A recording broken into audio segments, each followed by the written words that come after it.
Around the crackling fire and the lessening summer heat, as the night brought a cool, gentle wind upon us, we found ourselves sitting and listening to the children ramble about the day, the things they saw, and the things they anticipated tomorrow.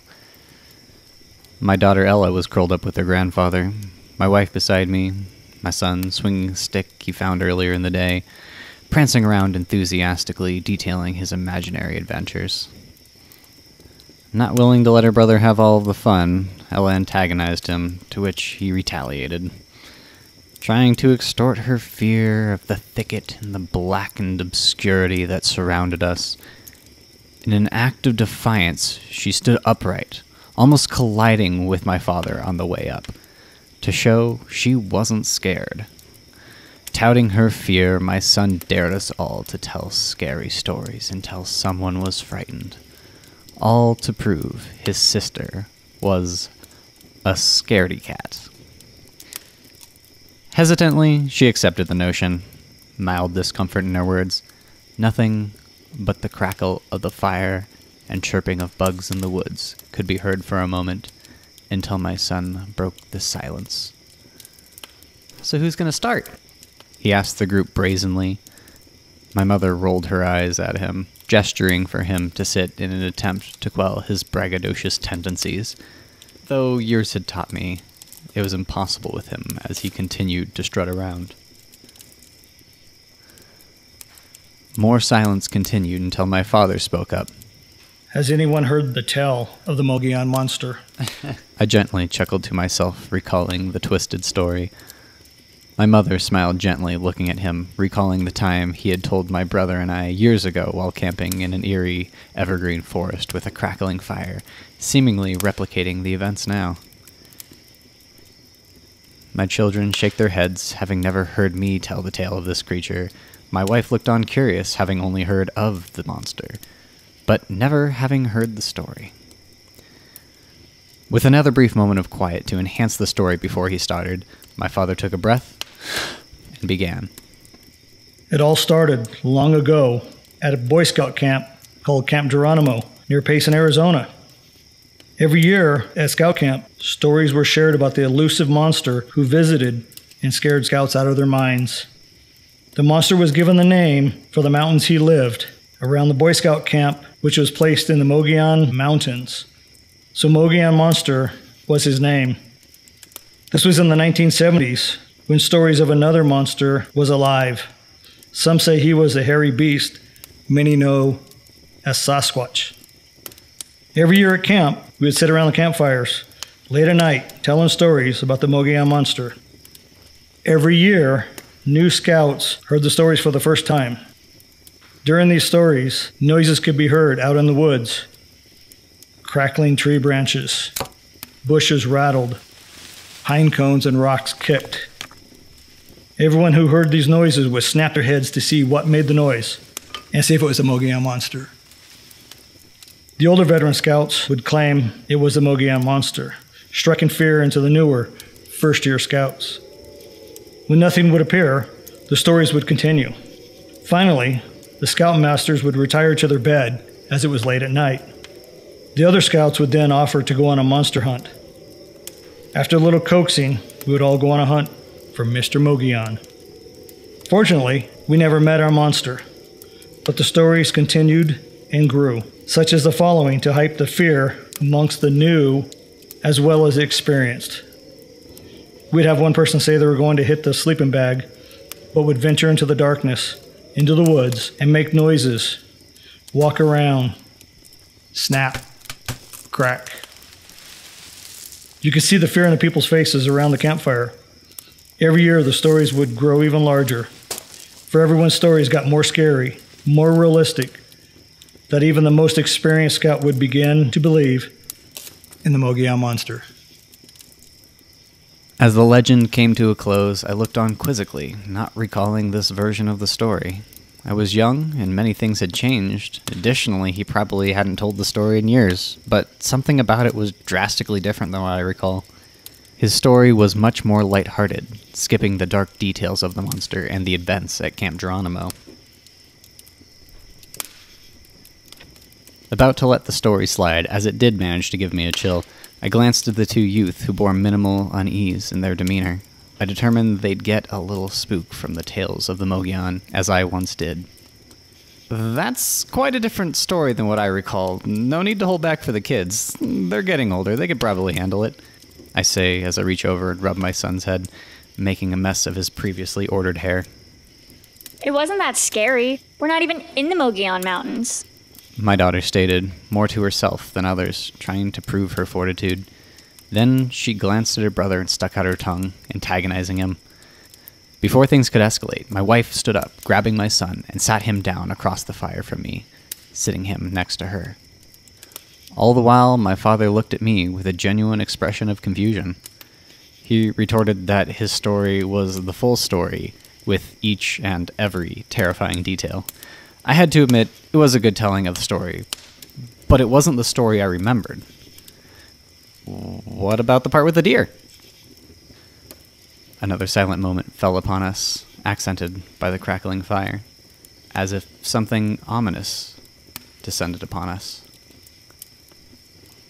In a flash of understanding, my father's eyes peered at me, as if understanding something, at least something I couldn't determine from his expression. Okay, smartass, how do you remember the story? He asked, both a question and a challenge. It had been ages since he'd called me that, but I'd accept the humorous name-calling and recount every detail he'd forgotten. Back in the day, some Boy Scouts made the story of the Mogollon monster to frighten the younger scouts. As the years passed, they did begin to wonder about the fiction. As you mentioned, I said, gesturing to my dad. Some older scouts would hide in the woods, break branches, and throw rocks to enhance the story. One of these times, a scout who was on branch-breaking duty came running out of the woods toward the fire, where the others had gathered telling stories, as we are now. Through his panting, he warned the others about a large, black, man-like creature he saw, covered in fur that bellowed a maddening sound. He rambled about how it strode like a shadow, stretching and shrinking as it moved among the trees. He spoke of how the ghastly entity emitted a foul odor. Words continued to expel from his mouth, and quickly he stopped making sense, as he fell to the ground in tears and tremors. A scout spoke quietly to a pair of experienced scouts, who then pulled the hysterical boy to his feet and brought him to his tent. Needless to say, the entire group was terrified, even those making up the stories, as the real threat of a bear may be lurking near. The scouts were directed toward their shelter, away from the food, allowing any bears to browse freely without harming the scouts. The next day, that once terrified, trembling scout tried to play down what happened, either out of pride or an unwillingness to admit some traumatizing truth he held. Several spoke to him to get his story, to which he curtailed its severity, claiming he must have been spooked by a bear which hadn't touched their supplies. That day, the scouts were fishing and canoeing when a scout shouted from beyond the tree line. Those nearby ran to see what was causing the distress. The air became sour on approach. They found the scout looking up in the trees where a half-disemboweled deer hung high in the canopy. Strange fluid splashed over it, and a remnant of long brown hair strewn across its carcass. The boy claimed to have seen a towering humanoid feeding on the animal's innards, as his composure decayed with each passing word. Many hadn't seen the gory sight, but word spread fast, almost as fast as the dread. Many looked over their shoulders with every activity, terrified what may be lurking just beyond sight. That night, around the campfire, there were many whispers of the day. Some saw nothing, others saw the deer, others claimed to have seen a beastly figure hungrily watching them from the side of the lake. Eventually, a lead scout stood up to explain the falsified origins of the Mogollon monster, as true terror was fracturing the psyche of the scouts, young and old. Despite his best efforts, none believed him after what they'd seen that day. In a moment of dark humor, a new scout mentioned his relief that the creature hadn't attacked anyone, yet fear dripped from his words. As if, by the mention, the forest darkened, and the fire erupted, a blazing light struggling to penetrate the viscous shadows that pulsated at light's edge. A guttural bellowing shook every person to their soul, as a putrid stench rode through the wind, through their turbulent haven of light. The furthest log seat from the fire was washed with the billowing ink of night, receding to reveal the young boy who sat upon the makeshift chair had vanished, as screams quickly faded into the distance. Chaos spewed from every child. Leaders struggled to bring any semblance of calm. Accusations were thrown of taking the story too far. As quickly as it came, the pandemonium vanished. The world quieting. None could explain what had occurred, thus a small party was formed to look for the boy, while the remainder huddled close to the fire to avoid the slightest shadow. Very little is known about what the search party saw or found. All that is known is there were no further searches. The small group never spoke of what happened on their search, and they lashed out at anyone who attempted to speak of the Mogollon monster. The true tales of the horror withered, told only sparingly by few who dared utter the story, risking repercussions from the shadows of the forest. I finished. My family was silent, looking at me in terror. The forest, and even the snaps and pops of the fire, quieted. The monster isn't real, is he? My daughter asked, frightened as the night set in, a sour breeze making my face contort. Of course not, sweetie. My wife said as my daughter began to shake in fright, pointing behind me as my body was rocked by a blood-curdling bellow.